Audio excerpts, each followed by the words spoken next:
So in the comments in my most recent video, 19 hours ago, someone asked, do plasma orbs pulsate and produce heat? Or another way of phrasing that question are, do these glowing orbs have anything to do with plasma fire? And I think I might have some information that leads us close to an answer.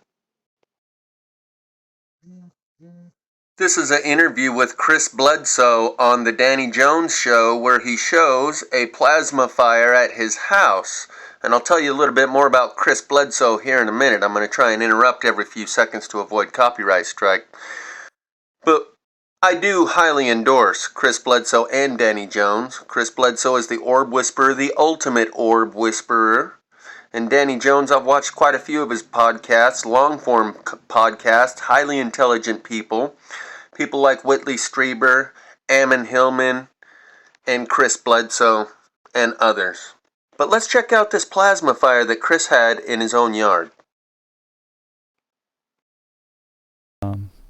Caught fire. So the first time you noticed this, you just saw the tree in your yard burning? Yeah, we have a video of it. Yeah. It was Oh, there's a video. yeah. Do we have that? Yeah, we can find it. Okay. Yeah. Take a gander at that burn, and I'll show you a similar one that I posted about a week ago and just didn't make it public, but the other girl who's being interviewed with him is his daughter. Chris Bledsoe is not just a guy with a story. His whole family has been part of his experiences, and he is able to go out and show people these orbs that appear in the sky. He has a personal relationship with them. He discovered that they're demonstrating a conscious connection with the observer and developed a rapport with them. But Mom tried to put the fire out 3 times and it came back. There you go, top one. Here we go. It lit itself on fire 3 times that night. At 9 o'clock, it caught This tree fire. just spontaneously Oh, here we go. combusted in our backyard. Oh, wow. Can you hit the full screen button on the bottom right? Yeah, right there. This is so weird. There's Emily coming home. I told Stephen to come out and look at it. It hasn't been thundering or lightning or none of No. that today, y'all. I don't even think it rained today. For 2 days, how's it burning? It's been wet. There we go. It's been wet. There we go. You see the grass is wet We're where all the standing, we've all been headlights. standing out here looking. Ran as fast as we could in the backyard. The tree just spontaneously combusted. That's my brother Whoa. Ryan. Yeah, it burned. So as you heard her say, Emily Bledsoe, I believe her name is, Chris's daughter, that's her brother Ryan. This has been a family affair for the entire family, and for the longest time, Chris Bledsoe couldn't get these orbs to show themselves in front of his family and friends. They would be right there hanging out in the sky, in the backyard. He'd run in to grab someone and say, come look at this, and they'd disappear. As soon as the person walked back in the house, they'd reappear. And he was like, why are you doing this to me? Why are you making me look crazy? You've ruined my life. And at some point along the way, at about the time when he threw his hands up and said, okay, I'm done with you, that's when they started to allow themselves to be revealed to other people through Chris Bledsoe. And I will show you a demonstration of this where he takes people out with video recorder in hand and says, okay, I'm gonna ask them to come out and you'll be able to see them over here. And it happens. From the inside out. Burning from the inside out. I don't know, but here's the weird thing, Danny. We don't know. This is when I quit smoking. Remember in 07, I had to smoke to blow out the window, right? This is 2013. And You hear him saying burning from the inside out. How is it burning from the inside out? Well, that's my bag. I myself am a bit of an orb whisperer. You guys have kind of heard me talk about how these lights that kind of dim out and brighten up and flicker and go in and out, and they demonstrate a conscious connection with the observer. But Chris Bledsoe here, he's the ultimate orb whisperer with a little bit of plasma fire on the side. I'm the plasma fire guy with trees burning on the inside out as my specialty over the last 6.5 years. This is the 7th summer that I've been documenting trees burning on the inside. He also attributes it and says there may be a correlation between these orbs and that plasma fire that lit up 3 times. She said Mom went out and put the fire out 3 different times that night, and it reignited. I walked. I paused my television. Vaughn and I, her mother and I, were sitting watching TV in our study. I said, I paused the TV. I said, I'm going to go smoke. And so she got up to go to the kitchen.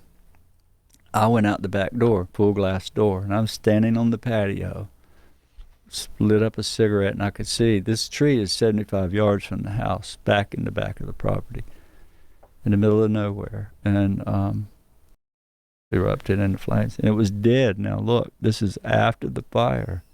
It came back. How long after the fire is this? That's the very next summer. The fire was in like October. This was the next like spring, summer. Spring, yeah. Wow. It had been completely dead. That year before, 20. The link will be in the description to this video of this interview of Chris Bledsoe being interviewed by Danny Jones. And as you can see, it's a 3-hour, 15-minute podcast. That's the average for Danny Jones. It's long-form podcasts, not for the short attention span theater type of engagement. And this one's titled NASA's Forbidden Alien Study Finds Proof of Spiritual Beings. Chris and Emily Bledsoe. So he's there doing the interview with his daughter. His daughter that got bullied and harassed by the kids in school because he lived in a small town. The reputation of his spread. Everyone said, "You're crazy." You'll have to click the link in the description to see the rest of the story. And here's the proof that he's not crazy. A video titled Chris Bledsoe's New Orb Video is Beyond Mysterious by the channel called Vetted. Now, in order to avoid a second potential copyright strike, I'm just going to scrub through here. You see those lights that he's showing up in the sky? In this video, Chris Bledsoe is out there with his family. There's 2 of them in the frame now. And multiple of these things appear, and he's communicating with them, and even saying thank you when they cooperate and show themselves. He and his whole family have this relationship and this rapport that they have developed with these intelligent sentient beings, or these technologies that have an intelligence on the other side of them, remotely controlling them. Either way, to see the proof that he's not crazy, this video will also be linked in the description, where you can see the orbs for yourself. And in that video with Danny Jones, on the Danny Jones podcast, Chris and Danny speak of the night before when Chris took Danny out and showed him. And Danny was like, "Yeah, I saw all those lights in the sky. I didn't know what to make of them." So this guy can make it happen on demand. He's developed enough of a relationship with these orbs that they cooperate with him in revealing themselves to other people. That's next level. Okay, I'm not sure if that last part recorded, and this may be a slight repeat. As you can see on October 13th, I have an untitled video that I uploaded on October 13th of a plasma fire out by the river that I noticed last week. And I just uploaded that video. It's untitled, and you'll notice the very stark similarities between this tree and the one that Chris Bledsoe showed in his yard. This is a new plasma tree that I've never seen before and never taken a video of. And as you can see, it's on the inside wood. Right here you have the outside wood that splits apart right there, revealing the inner core wood. And that's where the burning is happening. Fine line between the burn and the unburn. Finer than the width of my fingernail. And so it is all the way up, even if it curves back and forth a little bit. Everywhere you see it, there is no phase transition between the burn and the unburn. It goes from absolute charcoal to absolute unburn within like the width of a hair.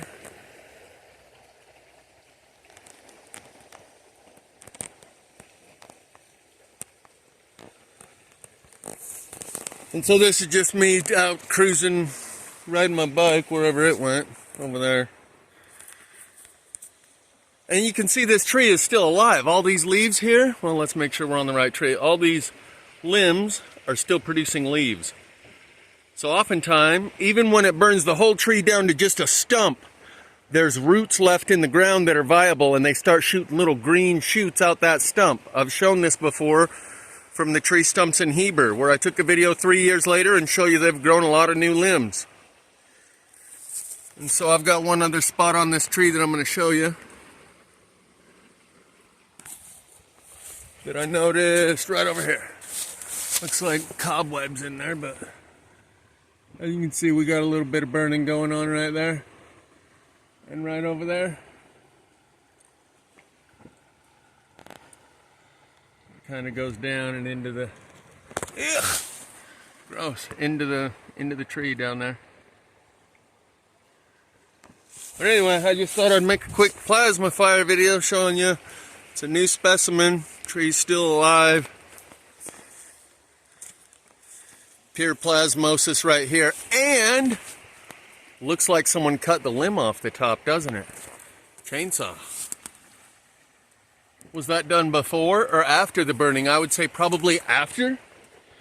And then the question is why? Why did they just cut that one limb off? Probably because it looked so bizarre sticking out from there as it cruised out here, being the only branch on the tree that was burned to charcoal, and the rest of the tree is just fine. If it was just as easy, they would have cut this whole thing out and removed it. I suspect that's why someone came along and cut that limb off after the burn, to conceal the evidence, to pacify the livestock so that they don't stampede. Because this is a spot on a trail where enough fishermen, fly fishermen, and geese hunters come across here. Just down the river a little ways, there's a rope swing and children's bicycles and stuff. This spot right here is frequented enough that I think someone said, yeah, I should probably get rid of that plasma fired limb. Don't want people to start talking and spreading rumors. Rather keep everything all copacetic in the neighborhood. So yeah, let's go ahead and cut that off right there.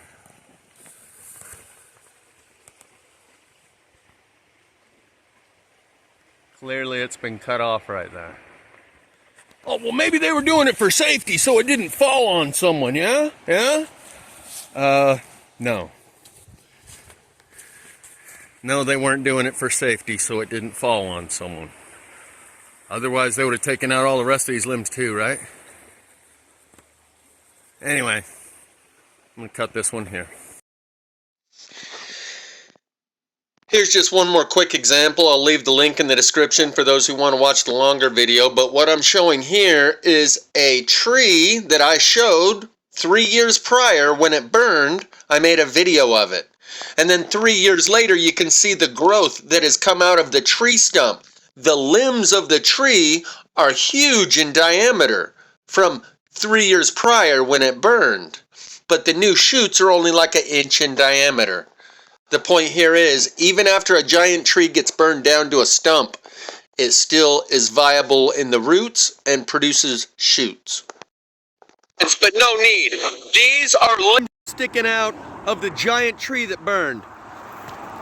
These are new shoots that have all come through within the last 3 years from the root that remained viable. They came right up through the wood that was burned all to hell. Still is burned all to hell. You can still see all the burn marks all over it. But because of the glare and the angle of the sun right now, and I don't want to bore my regular viewers with...